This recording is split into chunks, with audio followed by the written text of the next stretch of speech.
Deve o governo intervir numa economia? Essa é a pergunta que lançamos para o início dessa série, A Constituição dos Estados Unidos da América, a bússola política dos nossos tempos. Através desse tema vamos explorar o conceito do chamado capitalismo e do comunismo. Mas antes de entrarmos em si no tema, é importante que revisitemos alguns princípios basilares da Constituição norte-americana. Como falamos nos vídeos iniciais dessa série, os Founding Fathers, eles não adotaram o espectro político que é comumente conhecida, onde coloca num extremo ou é dividido o espectro político em esquerda e direita, mas eles abordaram outro método, colocando que num extremo a anarquia, que é a ausência de um governo, zero poder, e tirania, total governo, 100% de governo. Então, onde se situa a Constituição dos Estados Unidos e o seu governo é no centro entre esses dois extremos. Mínimo governo para garantir a liberdade, a vida e a prossecução da felicidade. Então é importante ter isso em mente para que possamos entender os princípios também econômicos que eles adotaram. Mesmo o princípio político de mínimo governo, eles também adotaram no aspecto econômico. Por quê? Porque no mesmo ano em que os Estados Unidos tornavam-se independentes, um grande economista escocês de nome Adam Smith publicava também um livro que é um livro crucial para o pensamento econômico, chamado Riqueza das Nações. Esse economista Adam Smith, esse escocês, ele defendeu que os preços deveriam ser regulados pela competição na base da oferta e da procura, que não deveriam ser fixados pelo Estado, mas é a união dos interesses de produtores e consumidores que atribui o preço final do bem ou do serviço. Então, ele defendia a não intervenção do Estado na economia e introduziu o conceito do chamado laissez-faire, ou em português, deixa fazer ou deixa passar, dos mercados, e que estes se autorregulassem. Então, que todo homem, desde que não viole as leis da justiça, deve permanecer em perfeita liberdade para prosseguir os seus interesses próprios como lhe aprouver, dirigindo seus esforços e investindo seu capital em concorrência com qualquer outro indivíduo ou classe de indivíduos. Então, Adam Smith, a sua obra realmente é volumoso, mas basicamente podemos extrair 4 leis de liberdade econômica que ele nos fornece aqui. O primeiro é a liberdade de tentar ou de experimentar.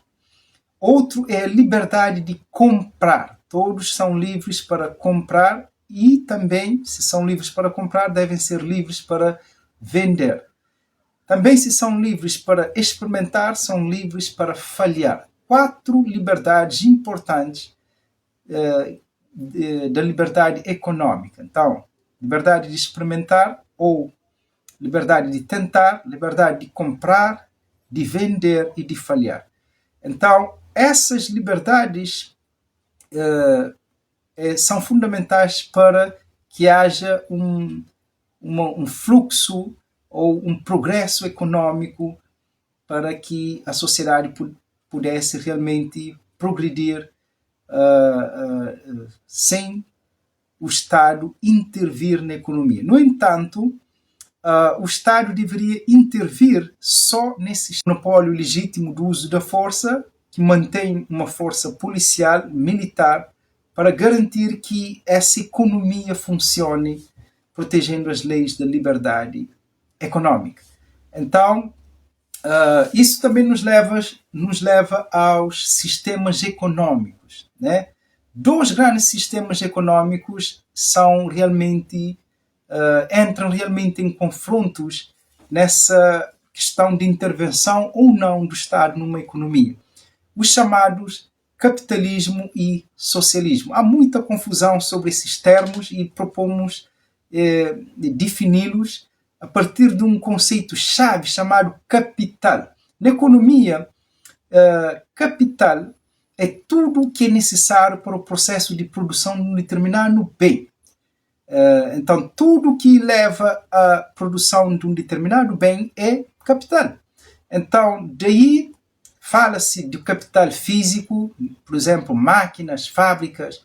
Fala-se do capital financeiro, um exemplo, dinheiro, e também do capital humano. Então, para que uma economia funcione, ela precisa desses capitais. Então, tanto o sistema chamado capitalista e o comunista precisa de capital. Então, daí alguém me perguntou, não são todos sistemas capitalistas? Então, tanto um como o outro é capitalista. Então, nesse caso, outra questão que surge. Então, o que é o comunismo? Uma boa definição está numa mensagem de advertência da primeira presidência da Igreja de Jesus Cristo dos Santos dos Últimos Dias, em julho de 1936. Nessa altura, alguns membros estavam afiliando-se a grupos ou a partidos com plataformas comunistas. Então a Igreja sentiu necessidade de advertir os membros sobre o comunismo através de um comunicado. Então, nesse comunicado de advertência da primeira presidência, a Igreja deu uma definição do comunismo. O comunismo não é um partido político, nem um plano político previsto na Constituição. Isso referindo-se à Constituição norte-americana.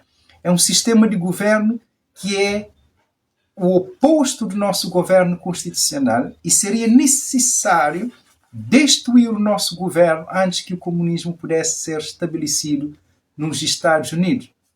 A Igreja também disse: a Igreja não interfere, nem tem intenção de interferir no exercício pleno e livre dos direitos políticos dos seus membros. Aos membros da nossa Igreja dizemos: o comunismo não é a ordem unida e tem apenas uma semelhança superficial com ela. O comunismo baseia-se na intolerância e na força. A ordem unida no amor e na liberdade de consciência e ação. O comunismo envolve expoliação e confiscação forçadas. A ordem unida, consagração e sacrifício voluntários. Exortamos todos os membros da Igreja a rejeitar completamente o comunismo. Então, essa definição que a Igreja deu é importante porque mostra que, como vimos, todos os sistemas realmente são capitalistas. Então, mostra que o comunismo é muito mais do que um sistema oposto ao capitalista, já que ela também é capitalista, né? Então, acaba por tivesse os Estados Unidos ou mesmo essas pessoas afiliando-se ao comunismo, então a Igreja sentiu necessidade, como diz, embora não interfere na decisão de cada um de seguir politicamente as suas aspirações, sentiu necessidade de advertir os membros sobre o comunismo em específico, para dizer que o comunismo não era um partido político, nem um sistema econômico de per si, mas que tinha na sua base a intolerância, a violência. Então, por isso a necessidade de essa advertência.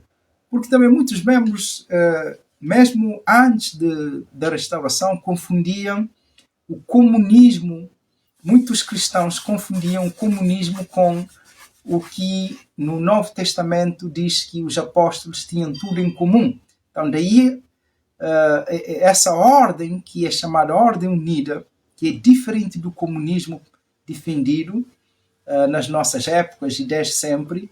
Então, a Igreja sentiu necessidade de fazer essa diferenciação entre o comunismo e essa Ordem Unida vivida pelos cristãos na época de Cristo. Então, o comunismo advoga a abolição da propriedade privada, que é essencial para a liberdade. Diz o que produzir, para quem produzir e como produzir, estabelece a fixação do preço, do salário. Então, é uma economia planificada, de controle de produção, distribuição e, obviamente, concessão de monopólios. Então, o comunismo ele é totalmente antagônico a esta Constituição que, como vimos, garante que desde o indivíduo, família, comunidade, até o governo central, cada um tem a sua esfera de manobra, de poder, e confere ao governo central mínimo poder, deixa o povo viver usufruindo das suas liberdades. Já vimos dessas algumas liberdades econômicas. Enquanto isso, o comunismo inverte totalmente enquanto o comunismo acaba por colocar o governo, a planificação econômica no topo. Então, é como se fosse uma pirâmide invertida desse sistema que é de liberdade.